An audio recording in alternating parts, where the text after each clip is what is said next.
ब्रह्मसूत्र ग्रंथ में page number 153 page के ऊपर से 10 नंबर की पंक्ति है। अंतिम में आया है कि ननु उक्तम मुख्य प्राण परिग्रहे अपि संवेषण उद्गमन दर्शनम अविरुद्धम स्वाप प्रबोधयो दर्शनात् इति। ठीक है, तो ये जो पंक्ति है ननु उक्तम, उसके ऊपर लिखिए आक्षेप। पूर्व पक्षी आक्षेप कर रहा है, शंका कर रहा है। बात यह चल रही है कि ये नवम अधिकरण प्राणाधिकरण, इस अधिकरण का विचार का विषय भूत वाक्य है प्राण इति होवाच। प्रस्ताव की अधिष्ठात्री देवता कौन है? तो इसके उत्तर में उषस्ति ऋषि ने बताया प्राण इति होवाच, प्राण ही वह देवता है। और उसी श्रुति में आया है सर्वाणि वा इमानि भूतानि प्राणम एव अभिसंविशन्ति प्राणम अभ्युजिहते सा एषा देवता प्रस्तावम अन्वायत्ता, ऐसा बताया। अब इस श्रुति में आया हुआ जो प्राण शब्द है, उस प्राण शब्द का क्या अर्थ है? अर्थात प्राण शब्द का अर्थ वायु विकार जो पंच प्राण वो लेना है, अथवा प्राण शब्द का अर्थ परमात्मा करना है, ब्रह्म करना है, ये प्रश्न। तब पूर्व पक्ष ने बताया कि प्राण शब्द से वायु का विकार भूत जो पंच प्राण है वही प्रसिद्ध है, अतः प्राण शब्द का अर्थ वायु विकार ही लेना चाहिए, ऐसा पूर्व पक्ष ने कहा। ठीक है, और उस प्राण में क्या लय, इंद्रियादिकों का लय, अर्थात भूतों का सारभूत जो इंद्रिय है उन इंद्रियों का लय और उसी से प्रादुर्भाव संभव है। अतः प्राण शब्द का अर्थ प्राण ही लेना चाहिए, ब्रह्म नहीं। और एक बात बताई थी पूर्व पक्षी ने कि प्राण इति होवाच, इस श्रुति के ही आगे सानिध्य में ही और वाक्य आया है क्या, अन्नमिति होवाच, आदित्य इति होवाच।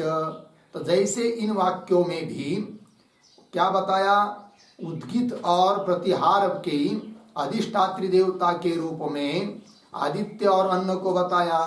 तो जैसे उन वाक्यों में आया हुआ पद आदित्य और अन्न, उन पदों का अर्थ जैसा ब्रह्म नहीं है, परमात्मा परमेश्वर नहीं है, उसी प्रकार प्राण इति होवाच इस वाक्य में आया हुआ जो प्राण शब्द है उसका भी अर्थ ब्रह्म करना ठीक नहीं है। लग गया जी, इस बात को भी बताया पूर्व पक्षी ने। तब उस पूर्व पक्षी के खंडन के लिए सूत्रकार ने कहा अतः एव प्राण, अतएव का अर्थ कर लिया था तल्लिंगात, ब्रह्मलिंगात, ब्रह्म के जो लिंग है वे सब प्राण में भी बताए हैं। अतः प्राण शब्द का अर्थ वायु विकार नहीं है, अपितु प्राण शब्द का अर्थ ब्रह्म ही है, ऐसा सिद्धांतियों ने कहा। ठीक है, अब उस पर पुनः पूर्व पक्षी आक्षेप कर रहा है कि प्राण शब्द का अर्थ यदि मुख्य प्राण भी ले लेते हैं, मुख्य प्राण मतलब वायु का विकार भूत जो 5 प्राण है वो ही अर्थ ले लेते हैं, तो उसमें भी लय और उत्पत्ति जो भूतों की बताई जाती है कि नहीं, तो प्राण में भी लय हो सकता है उन भूतों का और प्रादुर्भाव हो सकता है। तो क्यों प्राण शब्द का अर्थ वायु विकार ऐसा छोड़कर ब्रह्म को क्यों लेना, ऐसा आक्षेप कर रहा है कौन, पूर्व पक्षी। वही कर है ननु, मिला पंक्ति आक्षेप ग्रंथ, ननु उक्तम मुख्य प्राण परिग्रहे अपि संवेषण उद्गमन दर्शनम अविरुद्धम। उत्तम, उत्तम मतलब इधर लगाना है। तो पूर्व पक्षी कह रहा है कि मुख्य प्राण शब्द का अर्थ मुख्य प्राण लेते हैं। मुख्य प्राण का मतलब शक्ति वृत्ति के वृत्ति से लिया जाने वाला अर्थ। तो प्राण शब्द के शक्ति वृत्ति से जो अर्थ लिया जाता है वो कौन है? वायु का विकार पंच प्राण है। उसको भी ले लेते हैं तो भी लय और प्रादुर्भाव इसकी संगति तो लग ही जाती है। ये कह रहे हैं ननु उत्तम को बाद में पढ़ते हैं। मुख्य प्राण परिग्रहे, मुख्य प्राण का ग्रहण करेंगे तो भी संवेषण, संवेषण मतलब लय और उद्गमन मतलब प्रादुर्भाव, इनका दर्शन, इनकी संगति अविरुद्धम, उसके साथ कोई विरोध नहीं आता है। प्राण में भी लय होता है, ठीक है ना। सो जाता है आदमी तो सभी इंद्रिया लय हो जाती है। और इंद्रिया मतलब क्या? सभी भूत लय हो जाते हैं, क्योंकि भूतों का सार है कौन? इंद्रिया। तो वही करे स्वाप प्रबोधयो हो दर्शनात्। स्वाप, स्वाप निद्रा, प्रबोध जागृति। तो स्वाप प्रबोधयो हो दर्शनात्। किम, क्या दर्शन? दर्शनात् पूरा वाक्य कैसा होगा? स्वाप प्रबोधयो हो दर्शनात्, हाँ, संवेश उद्गमन दर्शनात्, ऐसा अर्थ लाना, ठीक है ना। तो स्वाप प्रबोधयो हो दर्शनात् इति, ये वाक्य है ना अंतिम, दर्शनात्, उसके ऊपर एक वाक्य लिखिए। स्वाप प्रबोधयो हो,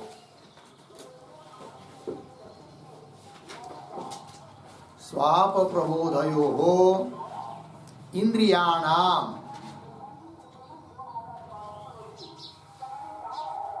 इंद्रियाणाम प्राणे, प्राणे संवेषण उद्गमन प्रत्यक्ष दर्शनात्, संवेषण उद्गमन प्रत्यक्ष दर्शनात् मुख्य प्राणः, मुख्य प्राण, प्राण शब्देन, प्राण शब्देन परिग्रहीतुं शक्यते,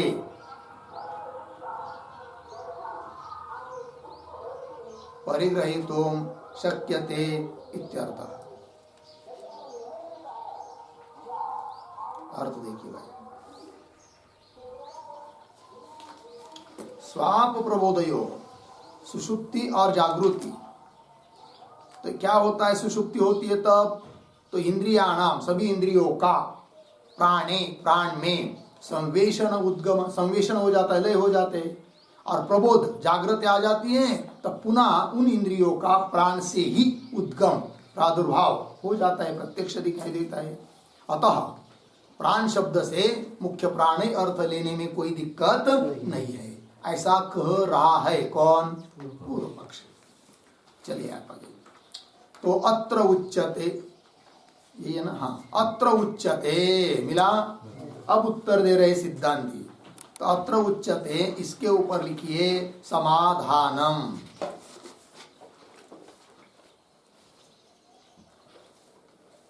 ठीक है, देखो भाई, तो उत्तर दे रहे, समाधान दे रहे हैं। तो क्या? स्वाप प्रबोधयो हो इंद्रियाणाम एव केवलानाम प्राणाश्रयम संवेषण उद्गमनम दृश्यते न सर्वेषां भूतानां। ठीक है जी। यह तो सेन्द्रियाणाम सशरीराणाम च जीवाविष्टानां भूतानां सर्वाणि हवा इमानि भूतानि इति श्रुतेः। ठीक है, चलिए देखिए। तो स्वाप प्रबोधयो हो मिला, तो इंद्रियाणाम एव केवलानाम प्राणाश्रयम, इतना पढ़ा ना, 4-5 शब्द, तो उनका थोड़ा अन्वय इतने का ही। स्वाप प्रबोधयो हो केवलानाम इंद्रियाणाम एव प्राणाश्रयम, आगे सरल, संवेषण उद्गमनम दृश्यते। सिद्धांती करे, अरे भाई तुम सुषुप्ति और जागृति इनके निमित्त से जो लय हो रहा है इंद्रियादिकों का, वो तो ठीक है, किंतु केवल इंद्रियों का लय दिखाई दे रहा है वहां पर, सभी भूतों का लय तो हो नहीं रहा है। ठीक, देखिए स्वाप प्रबोधयो, सुषुप्ति और जागृति में केवलानाम इंद्रियाणाम एवं, केवल इंद्रियों का ही क्या, प्राणाश्रयम, प्राण के आश्रय से संवेशन और उद्गमन, लय और उत्पत्ति देखने को मिलती है। न सर्वेशाम भूताना, सभी भूतों का लय हो रहा है सुषुप्ति में और सभी भूतों का प्रादुर्भाव हो रहा है पुनः जागृति में, ऐसा तो दिखाई नहीं दे रहा है। ठीक है, इसलिए प्राण शब्द का अर्थ मुख्य प्राण अर्थात वायु विकार नहीं ले सकते। क्यों? यदि सुषुप्ति में केवल इंद्रियों का ही लय न होकर सभी भूतों का लय होता और जागृति आने पर उसी प्राण से सभी भूतों का प्रादुर्भाव होता, तब तो प्राण शब्द का अर्थ वायु का विकार रूप जो पंच प्राणात्मक मुख्य प्राण है उसी को ले लेते, किंतु सभी भूतों का लय और प्रादुर्भाव नहीं हो रहा है, जबकि यह अपेक्षित है सभी भूतों का लय। वही कह रहे, देखिए प्राण केवलानाम इंद्रियाणाम एवं प्राणाश्रयम संवेशन उद्गमनम दृश्यते, न सर्वेशाम भूतानाम, सभी भूतों का नहीं। और यह तो अपेक्षा क्या है, सेन्द्रियाणाम सशरीराणाम च जीवाविष्टानाम भूतानाम, तो एक नहीं, तो भूतानाम, भूतानाम का विशेषण है। कैसे भूत भाई? सेन्द्रियाणाम, इंद्रिय के सहित, सशरीराणाम, शरीरों के सहित, कौन भूत? जीवाविष्टानाम, जीव से युक्त, जीव से जुड़े हुए इन सभी भूतों का लय अपेक्षित है, जो कि सुषुप्ति में प्राण में हो नहीं रहा है। अतः प्राण शब्द का अर्थ प्राण नहीं ले सकते, यह अर्थ है। तो ये जो शब्द आया अंतिम में भूतानाम, ठीक है ना, तो उस पर लिखते हैं बड़ा, प्राणाश्रयम, प्राणाश्रयम संवेशन उद्गमनम, संवेशन उद्गमनम अस्ति, अस्ति इति शेषः।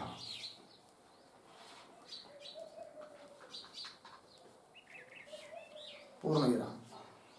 अतः प्राण शब्दस्य अर्थः, अतः प्राण शब्दस्य अर्थः ब्रह्म एव अस्ति इत्यर्थः। प्राण शब्दस्य अर्थः ब्रह्म एव अस्ति इत्यर्थः। हो गया? देखिए भाई, तो मूल पंक्ति में भूतानाम के बाद शेष वाक्य क्या समझना है जिससे वाक्य पूरा बोध हो जाता है? देखिए भाई, यह तो सेन्द्रियाणाम सशरीराणाम च जीवाविष्टानाम भूतानाम, इन सभी का प्राणाश्रयम, प्राण के आश्रय से संवेशन और उद्गम बताया गया है, जो कि यहाँ पर सुषुप्ति में वायु विकार प्राण में संभव नहीं है और प्राण में बताया है। अतः प्राण का अर्थ परमात्मा ही लेना चाहिए, ये कहने का भाव है। ठीक है, तो बोलेंगे श्रुति में ऐसा बताया है क्या, सभी भूतों का लय होता है करके? हाँ बताया है। तो कौन श्रुति है? तो श्रुति दे रहे हैं, सर्वाणि हवा इमानि भूतानि, ये सभी भूतों का लय और सभी भूतों का प्रादुर्भाव बताया है प्राण में। अतः प्राण शब्द का अर्थ परमात्मा ही लेना पड़ेगा, न कि वायु विकार। ये बात इति श्रुते है, लग गया जी। अब इस श्रुति में आया जो भूतानी पद है, इसके दो अर्थ, एक व्युत्पत्ति के द्वारा अर्थ और एक होता है रूढ़ि अर्थ। तो व्युत्पत्ति के द्वारा अर्थ करके अभी तक यह अर्थ बताया इस वाक्य में, यह तो सेन्द्रियाणाम सशरीराणाम च जीवाविष्टानाम भूतानाम। तो भूत शब्द से क्या अर्थ लिया? फिर इंद्रिय शरीर सहित जीव से संबंधी भूत, यह अर्थ लिया। क्यों? व्युत्पत्ति के बल पर भूत शब्द का अर्थ करते। और यदि भूत शब्द का रूढ़ि अर्थ लेते, लोक प्रसिद्ध अर्थ लेते, तो भूत शब्द का लोक प्रसिद्ध अर्थ हो जाता है कौन? तो आकाश वायु अग्नि जल पृथ्वी पंच महाभूत। अब भूतानी पदों का यदि व्युत्पत्ति के बल पर शरीर संबंधी भूत इतना ही अर्थ लेते हैं तो भी प्राण शब्द का अर्थ ब्रह्म ही करना उचित है। और इतना ही नहीं, यदि रूढ़ि के अनुसार प्राण भूत शब्द का अर्थ पंचमहाभूत लेते हैं तो भी श्रुति में आए हुए प्राण शब्द का अर्थ ब्रह्म ही करना होता है। इस बात को कह रहे अब अगली पंक्ति से, यदापि इत्यादि पंक्ति से मिला। तो यदापि इसके पूर्व में अवतरणिका के रूप में एक वाक्य लिखते हैं,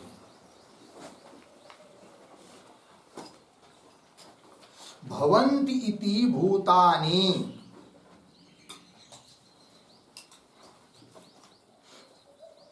भवन्ति इति भूतानि इति व्युत्पत्त्या, इति व्युत्पत्त्या यत्किंचित्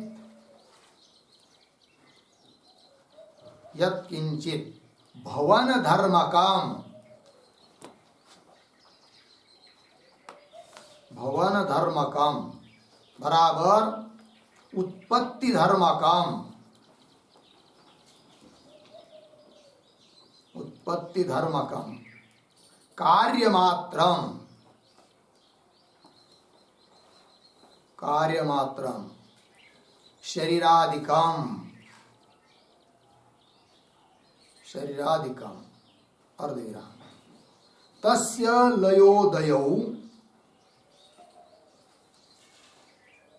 तस्य लयोदयौ वायुविकारे प्राणे,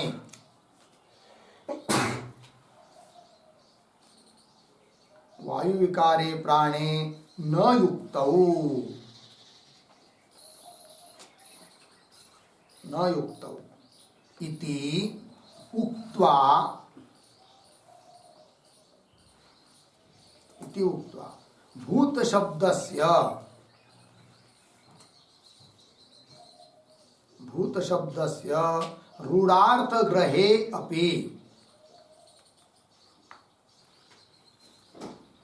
रूढ़ार्थ ग्रहे अपि बराबर लोक प्रसिद्ध अर्थ ग्रहे अपि,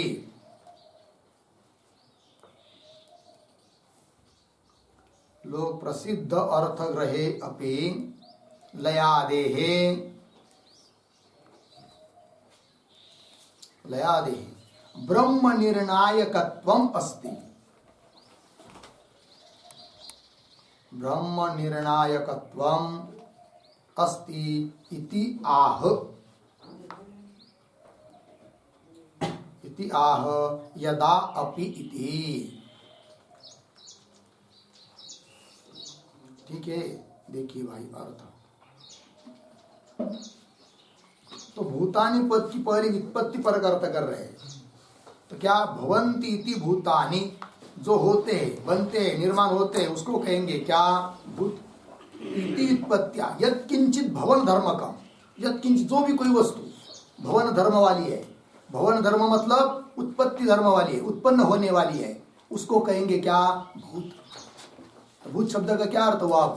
व्युत्पत्ति के अनुसार कोई भी उत्पन्न होने वाली वस्तु। फिर इंद्रिय भी भूत है, ये स्थूल शरीर हमारा, ये भी भूत है, ठीक है ना। और इतना ही नहीं, क्या तो इस जीव से संबंधी ये शरीर आदि, ये सब क्या है? भूत ही है। इसलिए इस वाक्य में कहा था ना, सेन्द्रियानाम सशरीराणाम च जीवाविष्टानाम भूतानाम। तो भूतों का लय होता है, मतलब क्या? तो ये सब इंद्रियादिकों का, क्योंकि ये भी भूत है, भवन्ति इति भूतानि, इसके अनुसार तो इनका लय हो जाता है सुषुप्ति में, है कि नहीं, प्राण में, सुषुप्ति काल में। तो ऐसा अर्थ करेंगे तो भी उस प्राण में इन सब का लय नहीं होता है, केवल इंद्रियों का लय होता है। अतः प्राण शब्द का अर्थ वायु विकार लेना उचित नहीं, ब्रह्म ही लेना है। इस बात को बताया। अब यद्यपि इत्यादि वाक्य से ग्रंथकार कहना चाहते हैं कि समझ लीजिए, इस प्रकार व्युत्पत्ति परक अर्थ न करेंगे, रूढ़ी अर्थ लेंगे। रूढ़ी अर्थ मतलब लोक प्रसिद्ध अर्थ, भूत शब्द का, पंचमहाभूत, तो भी प्राण शब्द का अर्थ ब्रह्म ही करना होता है। इस बात को कह रहे। पंक्ति देखिए टिप्पणी की, भवन्तीति भूतानि इति उत्पत्ति यत् किंचित भवन धर्मकम उत्पत्ति धर्मकम कार्यमात्रम शरीराधिकम तस्य लयोदयो उसका लय उनका उदय वायु विकारे प्राणी न युक्त वायु का विकार जो प्राण उसमें कहना ठीक नहीं है इति उक्ता ये कह दिया अभी पीछे वाक्य में। अब भूत शब्द से रूढ़ार्थ ग्रहे भी समझ लीजिए उत्पत्ति प्रकार न करके रूढ़ार्थ लेंगे तो भी लोग प्रसिद्ध अर्थ लेंगे तो भी लयादेहे उन पांच महाभूतों का लय और प्रादुर्भाव जिससे हो रहा है वो ब्रह्म ही है तो लयाधिक ब्रह्म के निर्णायक ही है। इस बात का स्पष्टीकरण कर रहे अब ग्रंथकार यदापि इत्यादि पंक्ति से। तो देखो भाई यदा अपि भूत श्रुति मतलब कौन सर्वाणि हवा इमानि भूतानि ये श्रुति भूत श्रुति महाभूत विषया परिगृह्यते भूत शब्द से क्या लेंगे महाभूत ऐसा अर्थ करेंगे तो महाभूत विषया परिगृह्यते तदापि तो भी ब्रह्मलिंगत्वम अविरुद्धम तो भी ब्रह्म का बोधक है ये श्रुति इसमें कोई विरोध नहीं है।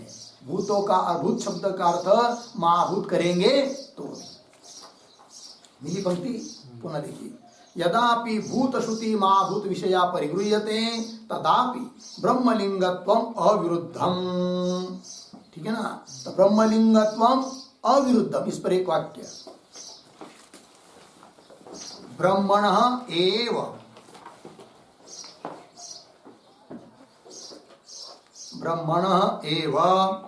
भूतयोनित्व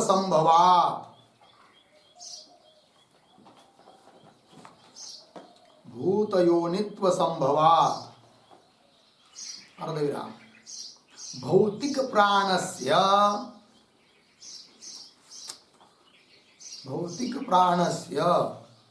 भूतयोनित्व अयोगात् इत्यर्थः।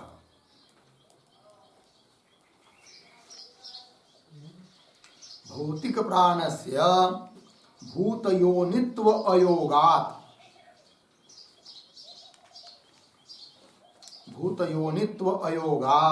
इत्यर्थः। ठीक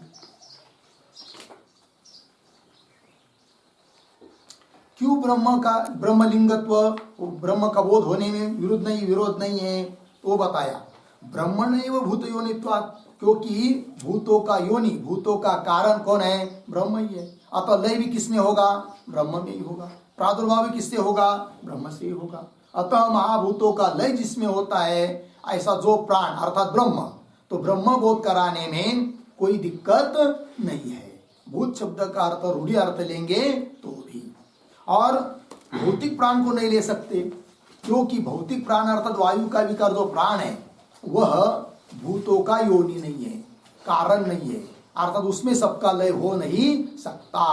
लग गया जी। चलिए हो गया ना पंक्ति यदापि भूत श्रुति महाभूत विषया परिगृह्यते तदापि ब्रह्मलिंगत्वम अविरुद्धम हो गया। आगे चलिए ननु सहापि मिला पंक्ति तो ननु इत्यादि के ऊपर लिखिए आक्षेप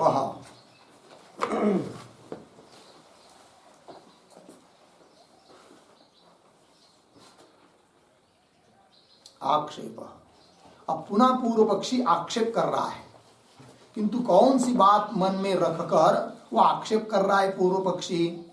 इस बात को समझने के लिए ननु सह इत्यादि वाक्य के पूर्व में एक छोटा वाक्य लिखिए अवतरणिका के रूप में प्राणस्य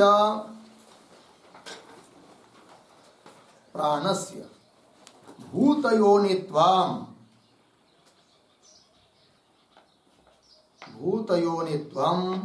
श्रुत्या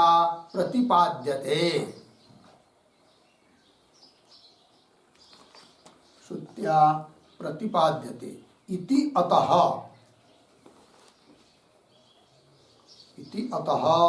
प्राण शब्देन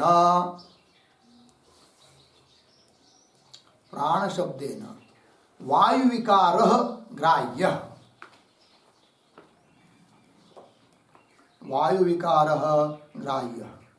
इति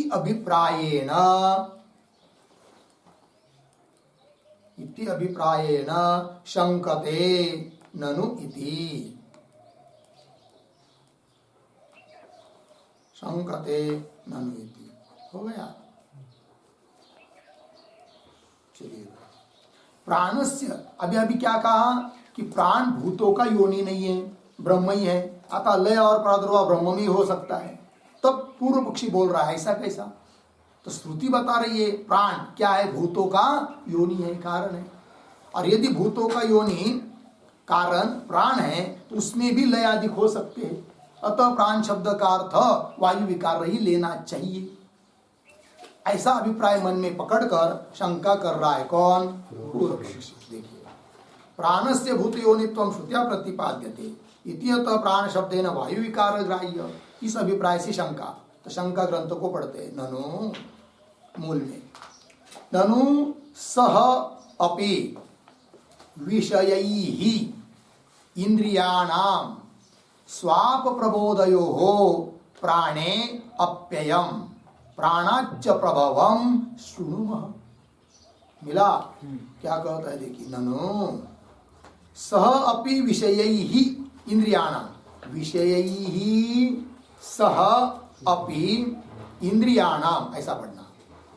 ननु विषयैहि सह अपि इंद्रियाणाम, ठीक है ना, मतलब विषयों के सहित इंद्रियों का स्वाप प्रबोधयो हो, सुषुप्ति और जागृत में प्राणे अप्ययम, प्राण में ही क्या होता है सबका? अप्य, अप्यय लय, अप्ययम। और प्राणाच्च प्रभवम, प्रभवम उत्पत्ति, तो प्राण में ही लय और प्राण से ही उत्पत्ति। श्रुणुम अर्थ श्रुति बता रही है प्राण में ही लय होता है और प्राण से उत्पत्ति होती है करके। तो कैसा कहते हो तुम कि भूतों का योनि, भूतों का कारण प्राण नहीं है कि नहीं? प्राण कारण है तभी तो प्राण में सबका लय और उससे ही सबका प्रादुर्भाव श्रुति बता रही है। अतः प्राण शब्द का अर्थ मुख्य प्राण ही लेना चाहिए, वायु का विकार, उसमें ही सबका लय हो सकता है, ऐसा अभिप्राय है पूर्व पक्षी का। लेकिन उस पूर्व पक्षी को पूछेंगे वो कौन श्रुति है जिस श्रुति का आधार लेकर आप कह रहे हो क्या कि विषय से इंद्रियों का प्राण में लय होता है और प्रादुर्भाव होता है, ठीक है? तो वो कौन श्रुति है? तो श्रुति दे रहा है पूर्व पक्षी। यदा सुप्तः स्वप्नं न कंचन पश्यति अथ अस्मिन् प्राणे एव एकदा भवति तदा एनं वाक् सर्वैः नामभिः सह अप्येति इति, यह श्रुति है, ठीक है? तो देखिए भाई पुनः यदा, यदा शब्द का अर्थ लिखिए सुषुप्तौ, जिस काल में, मतलब सुषुप्त। आगे आया है सुप्त, सुप्त शब्द का अर्थ करिए जीव, ठीक है? तो देखिए, तो यदा अर्थात सुषुप्ति में सोया हुआ जो जीव है वह स्वप्नम न कंचन पश्यति, कुछ स्वप्न को नहीं देखता है। अथ, और अथ अस्मिन् प्राणे एव, इन प्राण में ही एकधा, प्राणे एव एकधा भवति, एकधा भवति कौन? सुप्तः जीव, प्राण के साथ एक रूप हो जाता है। एकधा भवति, एकधा भवति का अर्थ लिखिए प्राणे एव एकधा बराबर, एकधा बराबर एक ही भवति, एक ही भवति। आगे तदा एनम, एनम प्रतीक है, एनम बराबर प्राणम, एनम का अर्थ कर दिया प्राणम, एनम बराबर प्राणम। आगे सविषयाः वागादयः, सविषयाः वागादयः अपीयन्ति, अपीयन्ति इत्यर्थः, पूर्ण विराम। अतः,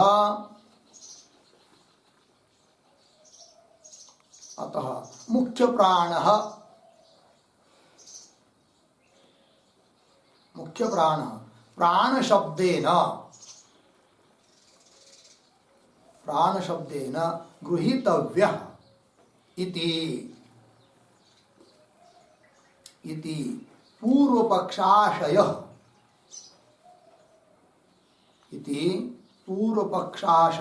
ठीक। देखिए भाई यार, तो प्राणे एव एकदा भवति, एकदा भवति का अर्थ कर दिया एक ही भवति, प्राण के साथ ही एकरूप हो जाता है सोने पर जीव। श्रुति कह रही है तदा उस समय एनम एनम प्राणम, प्राण में ही लय हो जाता है। किनका? श्रुति में दिया है एनम, वाक सर्वनाम भी स अप्येति, ऐसा है ना श्रुति में। तो उसका अन्वय देखिए कैसा, एनम के बाद भाष्य पंक्ति, एनम के बाद कैसे बढ़ेंगे? सर्वैहि नामभिः सह, सर्वैहि नामभिः सह पीछे वाक अप्येति, ऐसा ठीक है ना। और एनम का अर्थ कर दिया टिप्पणी में, एनम क्या बताया? प्राणम, उस प्राण में ही लय हो जाती है वागादिक। कैसे? अपने अपने विषयों को लेकर। तो सर्व सविषया, विषय के सहित, वागादिक सभी इंद्रिया अपीयंती अर्थात लीन हो जाती है। अतः प्राण शब्द से मुख्य प्राण अर्थात वायु का विकार ही लेना चाहिए, ऐसा अभिप्राय है किसका? पूर्व पक्षी का। चलिए तो भाष्य में तदा एनम सर्वनाम भी सभी नामों के सहित वाक वाणी है कि नहीं? तो सभी नाम ये कार्य है, कारण वाणी, तो सभी नामों के सहित, शब्दों के सहित वाक वाणी वाक इंद्रिय अप्येति लीन हो जाती है प्राण में। इसका मतलब प्राण में ही सबका लय बताया है कि नहीं? है ना, अर्थात प्राण ही सबका योनि है। अतः प्राण शब्द का अर्थ मुख्य प्राण ही लेना चाहिए, ऐसा अभिप्राय किसका? पूर्व पक्षी का। अब उसका उत्तर दे रहे हैं, मिला आगे, तत्रापि मिला ना, समाधान है तो उसके ऊपर लिखिए समाधान, तत्रापि के ऊपर।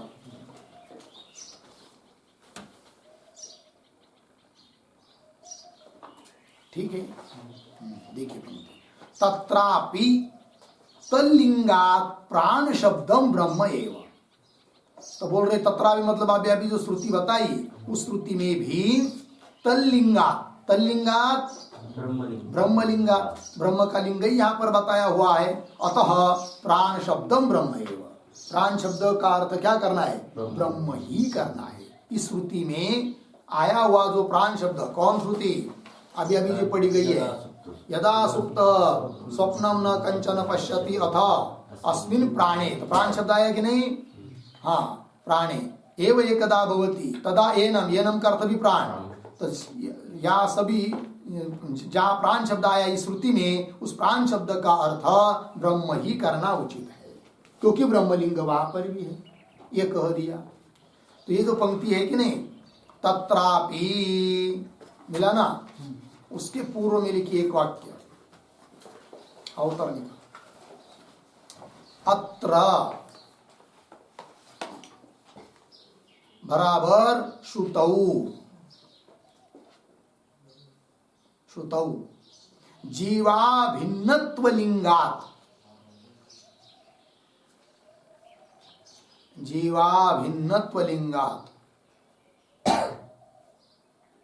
आगे सर्वलयाधारत्व लिंगात्,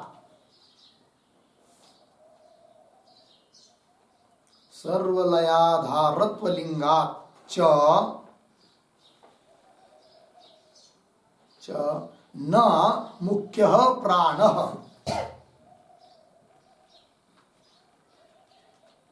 न मुख्य प्राणः ग्रहीतुं शक्यते, ग्रहीतुं शक्यते, गृहीतुं शक्यते इति आह तत्रापि इति।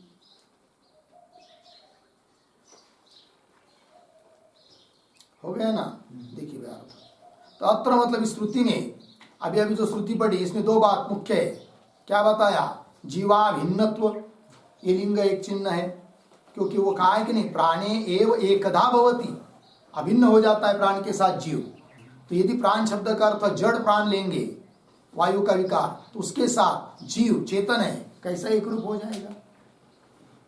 जड़ के साथ चेतन एक रूप होता नहीं है। अतः प्राण शब्द का अर्थ क्या लेना है? ब्रह्म ही लेना है, पहला लिंग। और दूसरा लिंग क्या? सर्वलयाधारत्व, सभी लय का, सभी के लय का आधार बताया, किसको? प्राण को। और सभी के लय का आधार प्राण, जड़ प्राण बन नहीं सकता। अतः प्राण शब्द का अर्थ ब्रह्म ही करना है, ठीक है ना? उसी बात को बता रहे, देखिए। तो जीवाभिन्नत्व लिंगा सर्वलयाधारत्व लिंगाच्च न मुख्य प्राण इति आह। तत्रापि से पंक्ति देखिए मूल भाष्य में, तत्रापि मतलब इस श्रुति में भी तल्लिंगा ब्रह्मलिंगा प्राण शब्दम ब्रह्म एव, प्राण शब्द का अर्थ ब्रह्म ही है। हो गया? चलिए, तो कुल मिलाकर अब तक के चिंतन के अनुसार पूर्व पक्षी का खंडन करके सिद्धांतियों ने इस बात की सिद्धि कर दी, क्या? कि प्राण इति होवाच इत्यादि श्रुतियों में आया हुआ शब्द जो प्राण, उसका अर्थ वायु विकार ऐसा नहीं है, अपितु प्राण शब्द का अर्थ ब्रह्म ही है। लग गया? अब पूर्व पक्षी ने जो आरोप किए थे, कब? कि प्राण शब्द का अर्थ यदि ब्रह्म करोगे, तो कुछ आक्षेप किए थे पूर्व पक्षी ने। उन आक्षेपों का अब सिद्धांती निराकरण कर रहे हैं। अर्थात प्राण शब्द का अर्थ ब्रह्म लेने पर, हे पूर्व पक्षी, जिन आक्षेपों को तुमने किया है वह नहीं हो सकते, इस बात को दिखाना है। देखिए पंक्ति, यत् पुनः उत्तम, अर्थात जो पूर्व पक्षी ने कहा था, क्या कहा था? तो देखिए एक बात को, अन्न आदित्य सन्निधानात् प्राणस्य अब्रह्मत्वम इति, ये कहा था। किसने? पूर्व पक्षी ने। क्योंकि प्राण इति होवाच इस वाक्य के सन्निहित ही वाक्य है अन्य। कौन? आदित्यम इति होवाच, अन्नम इति होवाच। इस प्रकार से आदित्य, अन्न इत्यादि को भी अधिष्ठाता के रूप में बताया है, उद्गाता प्रत्याहार इसका अधिष्ठान के रूप में। तो वो आदित्य और अन्न जैसे उनका अर्थ जैसा ब्रह्म नहीं है, वैसा प्राण शब्द का अर्थ भी ब्रह्म करना उचित नहीं है। ऐसा बोला था कौन? पूर्व पक्षी। उस बात का खंडन करना है। यत् पुनः उत्तम, क्या? अन्न आदित्य सन्निधानात् प्राणस्यपि, प्राण शब्द का भी अर्थ अब्रह्म ही है, ब्रह्म नहीं है, अब्रह्मत्वम इति। उसका उत्तर दे रहे, तत् अयुक्तम, वह भी पूर्व पक्षी का कहना ठीक नहीं। क्यों? बता रहे आगे, वाक्य शेष बलेन प्राण शब्दस्य ब्रह्म विषयतायाम प्रतीयमानायाम सन्निधानस्य अकिंचित करत्वात्। वो सन्निधान, अन्न और आदित्य शब्द का सन्निधान कुछ काम का नहीं है, कुछ करने वाला नहीं है। अर्थात उसके बल पर प्राण शब्द का अर्थ मुख्य प्राण नहीं कर सकते, ब्रह्म ही करना पड़ेगा, ये कहना है। क्यों? बता रहे, देखिए, वाक्य शेष बले न, ठीक है ना? वाक्य शेष के बल पर, बल से मतलब जो वाक्य आया है प्राण इति होवाच, और अंतिम उपसंहार में जो वाक्य आया है, और दोनों वाक्य की एक वाक्यता होनी पड़ती है, ठीक है ना? तो वाक्य शेष के बल से प्राण शब्दस्य ब्रह्म विषयतायाम प्रतीयमानायाम, प्राण शब्द का अर्थ क्या लेना पड़ता है? ब्रह्म ही लेना पड़ता है। क्यों? वाक्य शेष के बल पर, क्योंकि शुरू में वाक्य आया, फिर बाद में आया, फिर उस उपसंहार में भी वाक्य ब्रह्म को ही बता रहा है। तो उस एक वाक्यता के बल पर, वाक्य शेष के बल पर, है कि नहीं, प्राण शब्द का अर्थ ब्रह्म ही लेना होता है। तब तो सन्निहित में आया हुआ अन्य वाक्य वो कुछ अपना कार्य दिखा नहीं सकता, अकिंचित कर है, ये बात करना। वाक्य शेष बलेन प्राण शब्दस्य, प्राण शब्द का अर्थ ब्रह्म विषयतायाम प्रतीयमानायाम, प्राण शब्द का अर्थ ब्रह्म ही ऐसा सिद्ध होने पर, प्रतीत होने पर, सन्निधानस्य, सन्निहित में आए हुए आदित्य अन्नादि शब्द उसका अकिंचित करत्व है, वो कुछ नहीं कर सकते। सन्निधानस्य अकिंचित करत्वात् लग गया। तो अकिंचित करत्वात् इस पर एक वाक्य लिखिए उद्धरण चिन्ह में। अन्नम इति होवाच,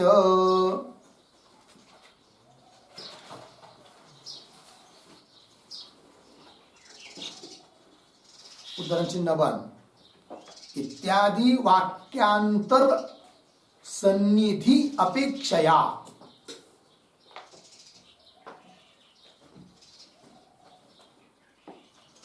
ठीक है ना, इत्यादि वाक्यांतर सन्निधि अपेक्षया स्ववाक्यगतम लिंगम, स्ववाक्यगतम लिंगम बराबर ज्ञापकम,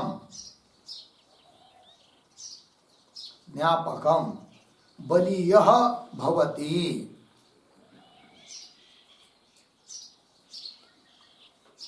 बलीयः भवति पूर्ण विराम। अतः सन्निधानस्य, अतः सन्निधानस्य अकिंचित करत्वम,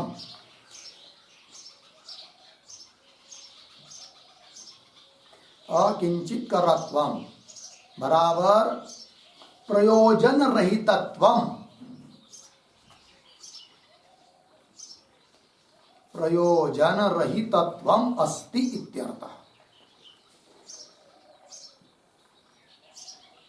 ठीक है, देखिए भाई अर्थ। तो अकिंचित कर है वो सानिध्य किसका तो बताया, अन्नम इति होवाच इत्यादि जो अन्य वाक्य, वाक्यांतर सन्निधि, वाक्यांतर सन्निधि की अपेक्षा से स्ववाक्य में प्राणिति होवाच, इसी वाक्य में बताया हुआ जो लिंग है अर्थात ज्ञापक चिन्ह है वो बलवान है। अपेक्षा स्ववाक्यगतम लिंगम अर्थात ज्ञापकम बलीय। और क्या ज्ञापक बताया है कि सभी भूतों का प्राण में लय होता है, उसी से प्रादुर्भाव होता है, ये ज्ञापक लिंग है और वो बलवान है। किसकी अपेक्षा? अन्य वाक्य में वाक्य का सन्निधान उसकी अपेक्षा से ये बलवान है जो कि स्ववाक्य में आया हुआ है लिंग। लग गया कि नहीं? दूसरे के घर में रहने वाले व्यक्ति का जो आदेश उसकी अपेक्षा बलवान होता है अपने घर में रहने वाले व्यक्ति का आदेश, है कि नहीं? इस प्रकार से तो लिंगम ज्ञापकम बलीयः भवति। अतः सन्निधान, इसलिए सन्निधान इस ज्ञापक लिंग के आगे अकिंचित कर है, कुछ कर नहीं सकता, अपना प्रयोजन अपना कार्य दिखा नहीं सकता। कौन?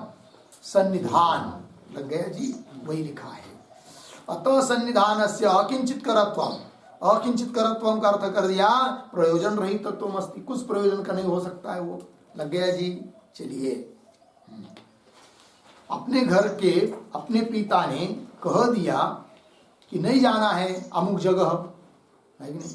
फिर बगल वाला कितना भी चिल्लाया कि चलो चलो करके, तो भी उसका सन्निधान अकिंचित कर है। कह नहीं सकते अरे भाई वो पड़ोस में रहता है, वो कह रहा है अरे भाई वो पड़ोस में रह रहा है, किंतु तुम्हारे घर का आदमी बता रहा है ना, तुम्हारा बाप क्या मत जाओ मत करो अमुक काम, कोई काम हो, है कि नहीं, या करो करके, तो बगल वाले को थोड़ी माना जाता है। उस प्रकार। लग गया। चलिए, हो गया नहीं पंक्ति। अकिंचित करत्वा। आगे चलिए भाष्य में। यत् पुनः प्राण शब्दस्य पंचवृत्तौ प्रसिद्धतरत्वम्। अच्छा, दूसरा आक्षेप, मतलब जो आक्षेप लिया था पूर्व पक्षी ने प्राण शब्द का अर्थ ब्रह्म करने में, तो उनका निराकरण करते जा रहे। एक आक्षेप का निराकरण कर दिया और एक आक्षेप किया था उस पूर्व पक्षी ने, क्या कि प्राण शब्द पंचवृत्तौ, पंचवृत्त मतलब 5 प्रकार का जो प्राण है, प्राण अपान उदान इत्यादि, उसमें प्रसिद्ध है। और प्रसिद्ध होने के कारण प्राण शब्द का अर्थ वायु विकार ही लेना चाहिए, ऐसा कहा था किसने? पूर्व पक्ष ने। तो उस आक्षेप का अब निराकरण करना है। यत् पुनः प्राण शब्दस्य पंचवृत्तौ, पंचवृत्तौ मतलब 5 वृत्ति वाला जो प्राण है, वृत्ति व्यापार, 5 प्रकार का व्यापार करने वाला जो प्राण है, प्राणन अपनन है कि नहीं, ये सब प्राण अपान उदान व्यान सामान्य 5 प्राण। यत् पुनः प्राण शब्दस्य पंचवृत्तौ प्रसिद्धतरत्वम, लगा इतना, प्रसिद्धतरत्वम के बाद अर्धविराम, फिर आगे निराकरण कर रहे, तत् आकाश शब्दस्य इव प्रतिविधेयम, ये उत्तर दिया। उसका निराकरण कैसा करना ये बताया। तत् आकाश शब्दस्य इव प्रतिविधेयम मिला, प्रतिविधेयम शब्द का अर्थ लिखिए निराकरणीयम।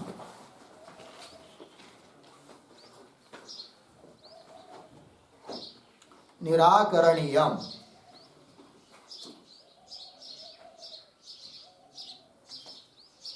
ठीक है ना, उसका निराकरण करना चाहिए।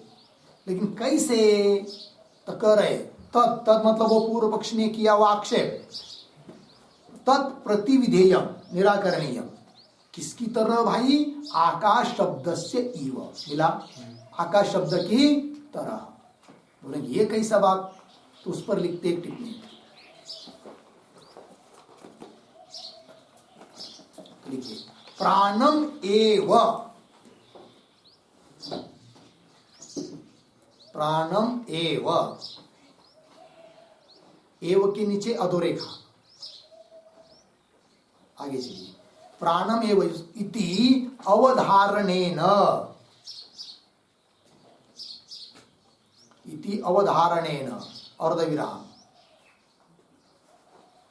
आगे सर्वभूत योनित्व लिंगेन, सर्वभूत योनित्व लिंगेन च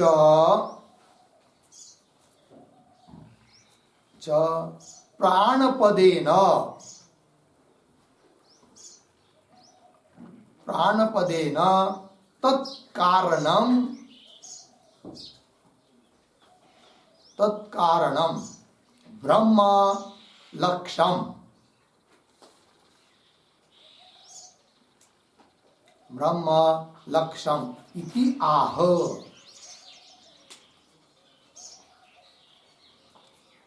आकाश शब्द शिव इत्यादि, ठीक है। चलिए भाई अर्थ, जैसे पीछे आकाश शब्द का अर्थ ब्रह्म किया था कि नहीं पिछले अधिकरण में, क्यों एव आया था वहां पर भी, ठीक है ना। तो उस प्रकार यहां पर भी श्रुति में भी आया है क्या, प्राणम एव, एव बता रही है, अर्थात अवधारण बताया जा रहा है निश्चय। तो प्राणम एव इति अवधारणेन पहला लिंग, और दूसरा सर्वभूत योनित्व, सभी भूतों का योनि है कौन, प्राण। तो प्राण यदि भूत विकार लेंगे, वायु विकार लेंगे, सभी भूतों का योनि हो नहीं सकता, अतः प्राण शब्द का अर्थ ब्रह्म ही लेना पड़ेगा। जैसे कि पीछे आकाश शब्द का अर्थ ब्रह्म किया था जिस हेतु को देकर, उसी हेतु से यहाँ पर भी प्राण शब्द का अर्थ ब्रह्म ही लेना पड़ता है। लग गया जी। चलिए, तो प्राणमेव इति अवधारणेन और सर्वभूत योनित्व लिंगेन च प्राणपदेन, है कि नहीं, इसलिए प्राण पद से, प्राण शब्द से प्राण का कारण जो ब्रह्म उसी को लेना है, अर्थात प्राण शब्द का अर्थ क्या लेंगे, ब्रह्म, ये बात। तद आकाश शब्द से प्रतिविधेयम हो गया नहीं इतना, तस्मात् सिद्धम प्रस्ताव देवताया प्राणस्य ब्रह्मत्वम। तो कुल मिलाकर इस बात की सिद्धि हुई इस अधिकरण के द्वारा। क्या सिद्धि हुई भाई, तस्मात् सिद्धम, क्या, प्रस्ताव देवताया प्राण से, प्रस्ताव की देवता जो प्राण, क्योंकि पूछा गया था ना इस प्रस्ताव की देवता कौन है, तो कौन बताया, प्राण, और वो प्राण कौन, ब्रह्म, है कि नहीं। तो प्राण शब्द का अर्थ ब्रह्म, प्रस्ताव की देवता जो प्राण है वह प्राण ब्रह्म ही है, इस बात की सिद्धि हो गई। तस्मात् सिद्धम प्रस्ताव देवताया प्राणस्य ब्रह्मत्वम, लग गया इतना, एक अधिकरण यहाँ पूरा हुआ। किंतु इस अधिकरण के बारे में और भी कुछ दूसरे लोग हैं, वे थोड़ा अलग कहते हैं। अलग कहते हैं मतलब क्या कहते हैं, उनका कहना यह है कि अभी जो प्राणाधिकरण हम लोग पढ़े, इस अधिकरण का विचार का विषयभूत वाक्य कौन बताया, प्राण इति होवाच इत्यादि बताया, ठीक है।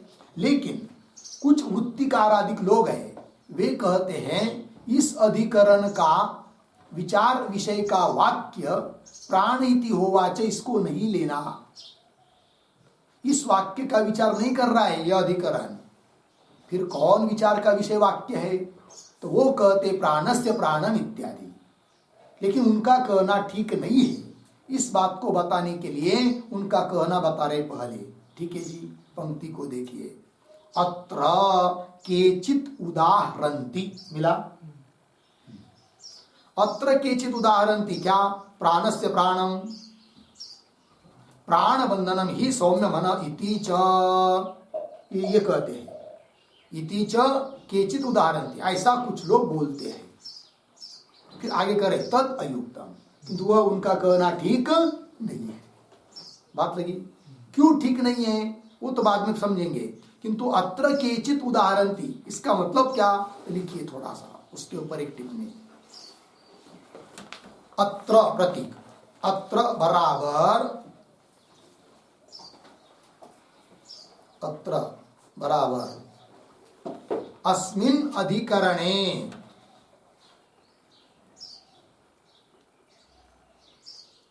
अस्मिन् अधिकरणे अर्धविराम केचित प्रतीक, केचित बराबर वृत्तिकाराः,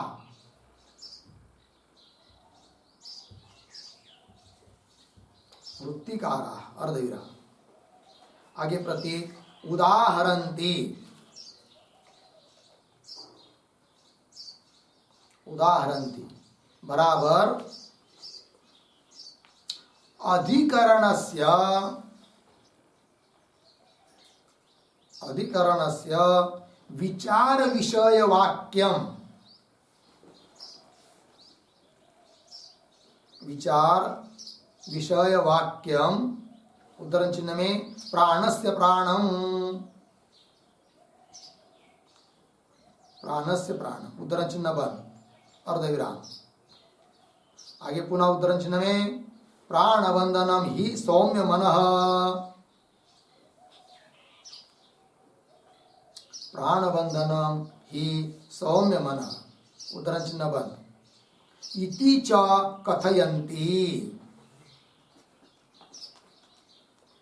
इति च कथयन्ति पूर्ण विराम किंतु,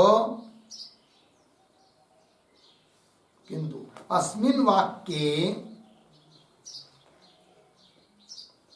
अस्मिन् वाक्ये संशयाभावेन, संशय अभावेन वृत्तिकाराणां मतम्, वृत्तिकाराणां मतम् अयुक्तं भवति,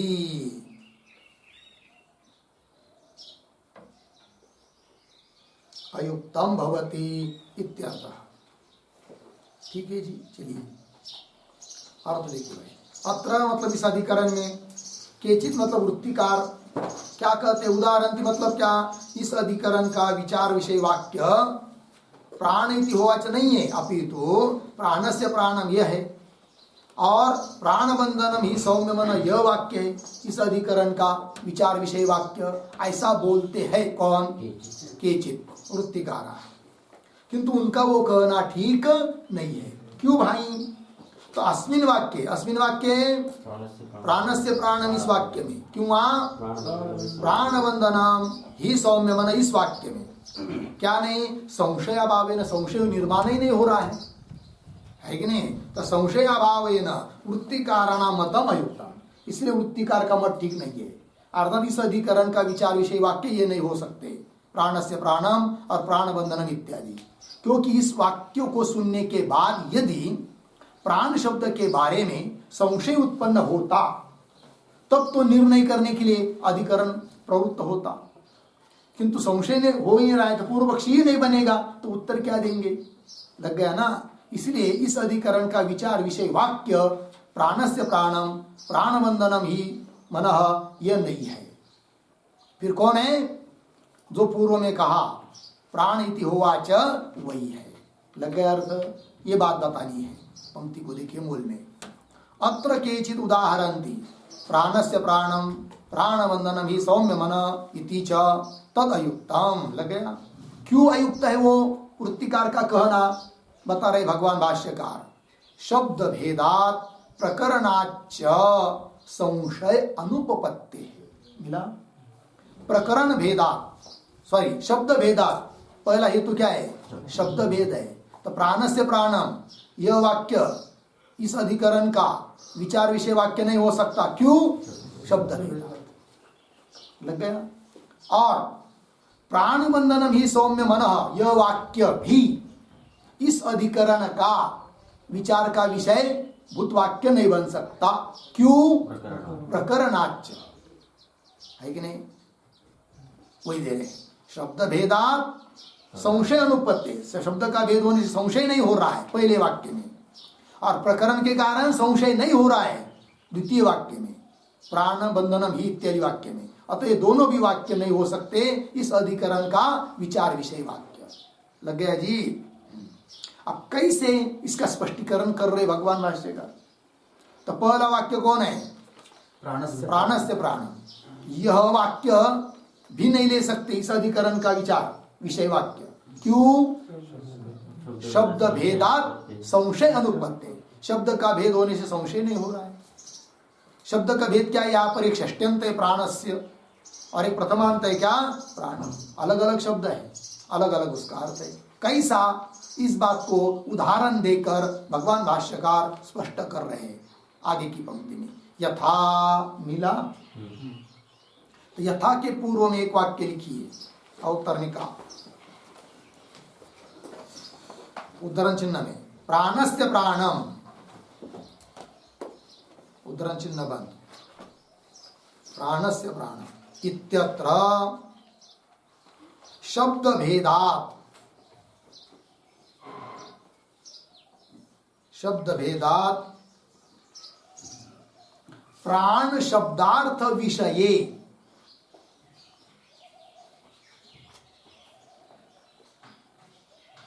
प्राण शब्दार्थ विषये संशयः न संभवति, संशयः न संभवति इति उदाहरणेन दृढ़यति।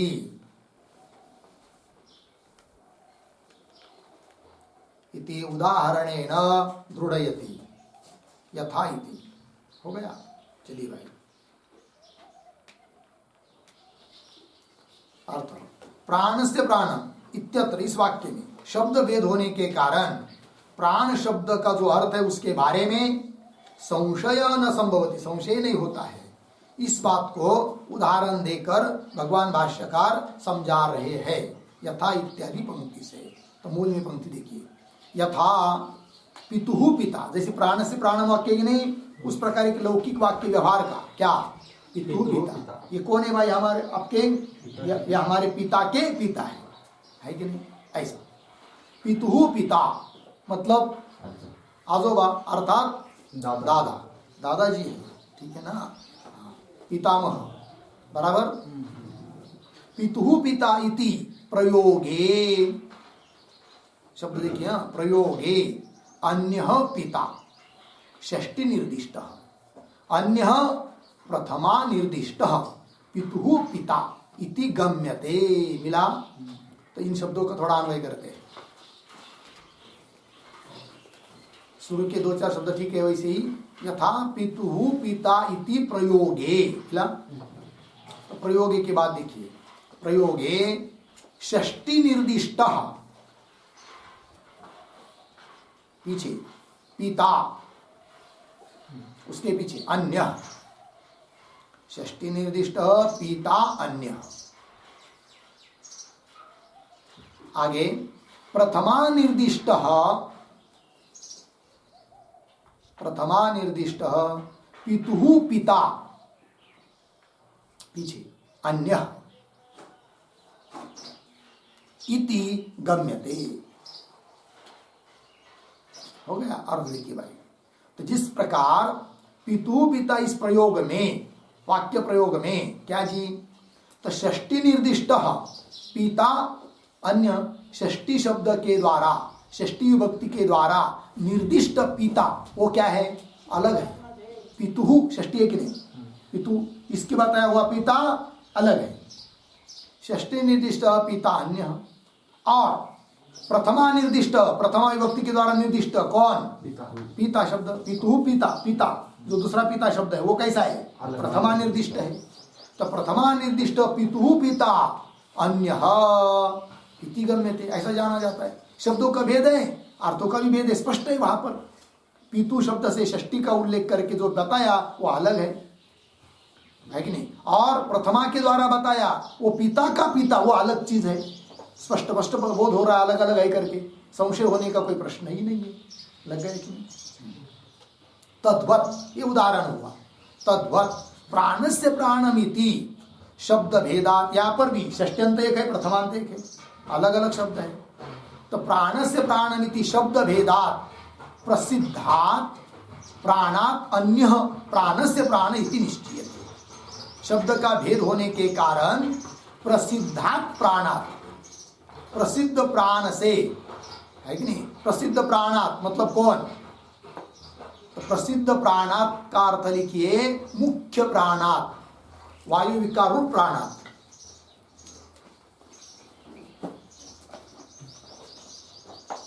ठीक है, मुख्य प्राणात मतलब वायु विकार रूप प्राणात। देखो भाई, तो प्रसिद्ध प्राणात अन्य, अन्य ही है कौन, प्रथमा निर्दिष्ट। तो षष्ठी के द्वारा निर्दिष्ट जो है वो कौन, वायु विकार प्राण, और प्रथमा निर्दिष्ट के द्वारा कौन, उस प्राण का प्राण, अर्थात इस प्राण का प्रेरक कोई प्राण अर्थात ब्रह्म। अलग अलग स्पष्ट बोध हो रहा है, संशय का कोई प्रश्न ही नहीं उठता। प्रसिद्ध प्राणा अन्य प्राणस्य प्राण इति निश्चीयते। लग गया ना? आगे चलिए। न ही स एव तस्य इति भेद निर्देशार्ह भवति, न का अन्वय भवति के साथ। तो देखिए ही ये तो ही, क्योंकि स एव तस्य मतलब स एव तस्य इति मतलब प्रथमा के द्वारा जो निर्दिष्ट है उसी का भेद दिखाने वाली षष्ठी के द्वारा निर्देश हो, ऐसा हो नहीं सकता। ये कौन है, राम। किसका है, कोई नहीं, रामस्य राम, राम का ही राम है। ऐसा हो सकता है क्या, नहीं। क्या हो सकता है, दशरथस्य नाम ये हो सकता है, किंतु प्रथमा के द्वारा जो निर्दिष्ट है कि नहीं, उसी को षष्ठी के द्वारा निर्दिष्ट कर नहीं सकते। लग गया कि नहीं? वही पर उसी प्रकार यहाँ प्राणस्य प्राण अर्थात षष्ठी के द्वारा निर्दिष्ट अलग है और प्रथमा के द्वारा बताया हुआ अलग है। शब्द भेद होने से अर्थ का भेद स्पष्ट है, संशय होने का कोई गुंजाइश नहीं है। अतः यह वाक्य इस अधिकरण का विचार विषय वाक्य बन नहीं सकता। क्यों? संशय अनुपपत्ति है, संशय उत्पन्न नहीं होता है। संशय क्यों नहीं उत्पन्न होता है? शब्द भेदा, शब्द का भेद होने से। लग गया जी? चलिए। न ही स एव तस्येति भेद निर्देशः न भवति। ठीक है ना जी? प्रथमा से कहे हुए पदार्थों का भेदरूप षष्ठी से कहना युक्त नहीं है। आगे चलिए। ये हो गया भाई। अब यस्य इत्यादि के द्वारा क्या बताया जाएगा? प्रकरण मतलब दूसरा वाक्य कौन? प्राण बंधनम ही सौम्य मन। यह वाक्य इस अधिकरण का विचार का विषय वाक्य मान लो। ऐसा यदि वृत्तिकार कहते हैं तो भी उनका कहना ठीक नहीं है। क्यों? प्रकरणात्, तो क्या प्रकरण है, उस प्रकरण को दिखा रहे हैं यस्य इत्यादि पंक्ति के द्वारा। बात समझ में आई? तो ये जो भाष्य में पंक्ति आ रही है यस्य च प्रकरणे, उसके पूर्व में एक वाक्य लिखते हैं, शब्द भेदम उक्त्वा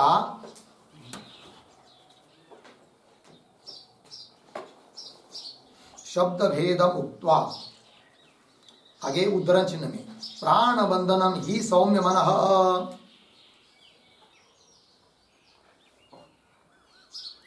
प्राण बंधनम ही सौम्य मनः, उद्धरण चिन्ह बाद इति अस्य वाक्यस्य,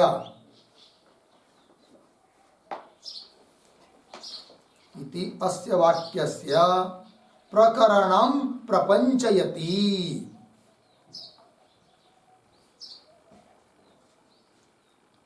प्रकरणं प्रपंचयति यस्य इति।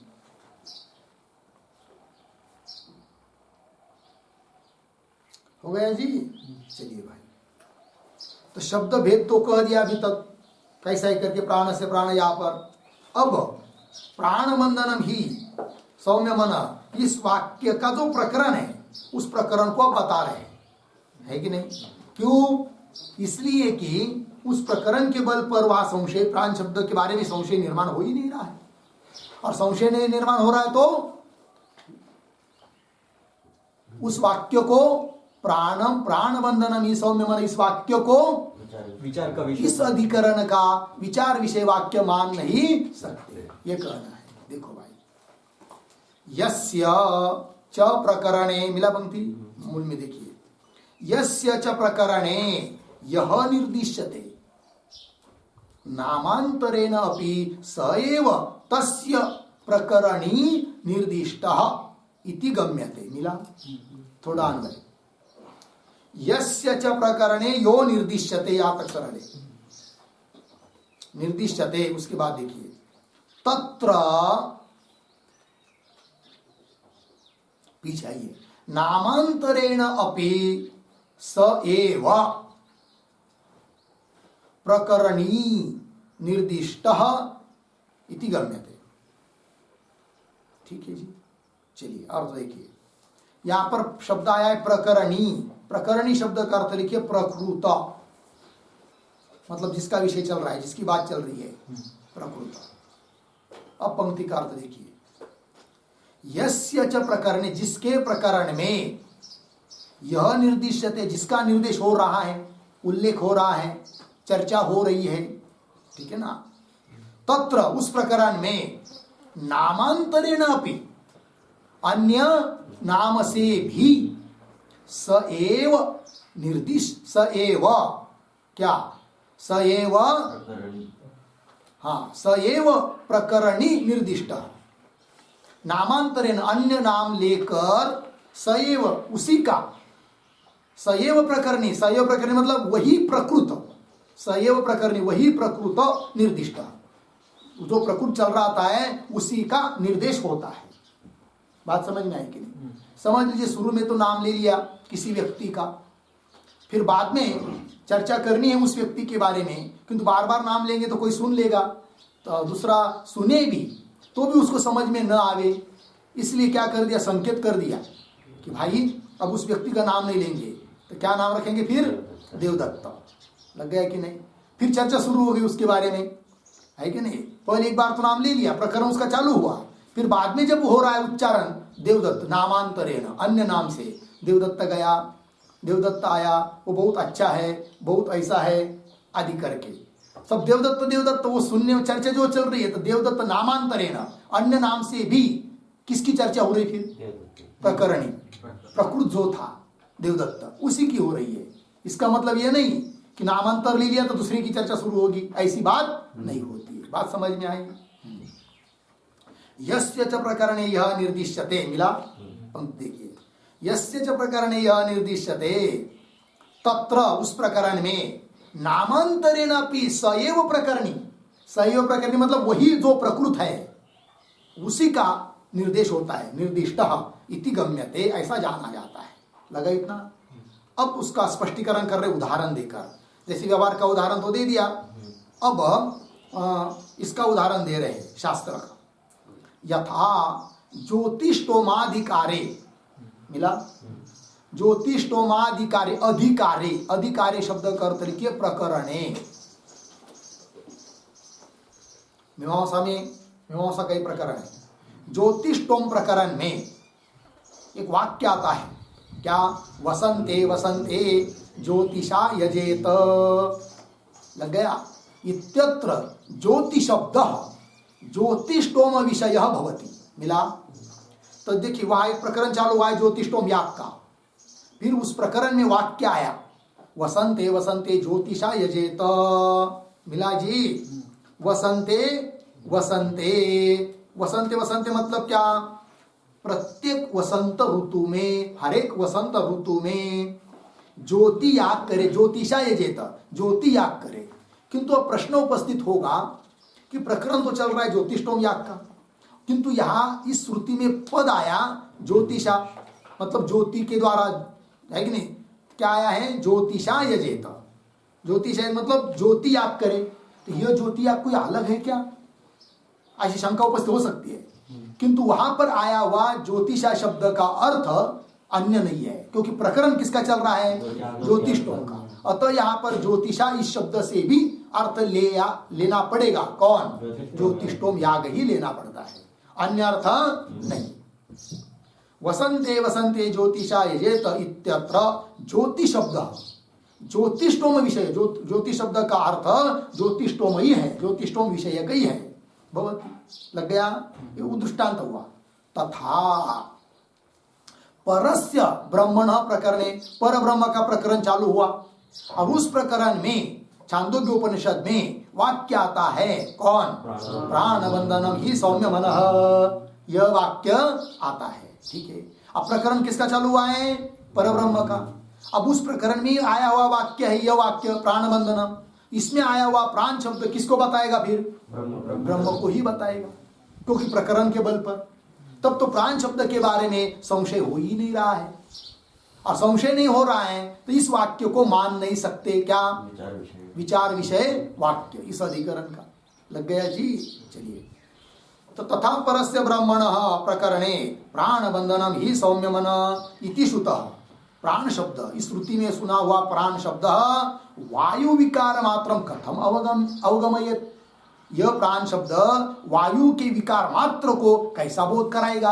अर्थात नहीं कराएगा, क्योंकि प्रकरण उसका नहीं है, पर ब्रह्म का है। वायु विकार मात्रम कथम अवगमयेत। लग गया जी? अतः संशय अविषयत्वात्, मतलब इस यह वाक्य सुनने पर संशय हो ही नहीं रहा है।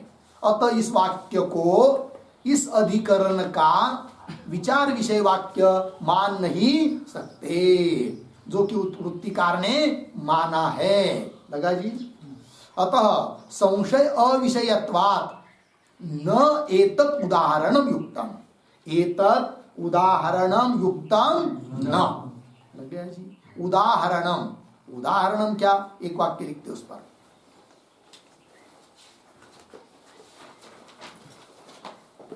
अस्य अधिकरणस्य,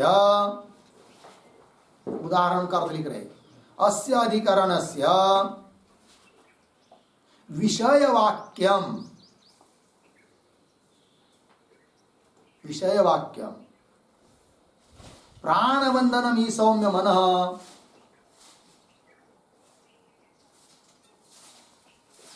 इति वाक्यम, अथवा अथवा प्राणस्य प्राणम इति वाक्यम, प्राणस्य प्राणम इति वाक्यम न युक्तम इत्यर्थः, न युक्तम इत्यर्थः।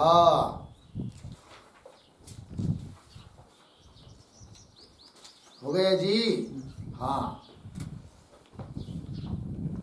चलिए मूल माया भाष्य में पंक्ति लग गई ना।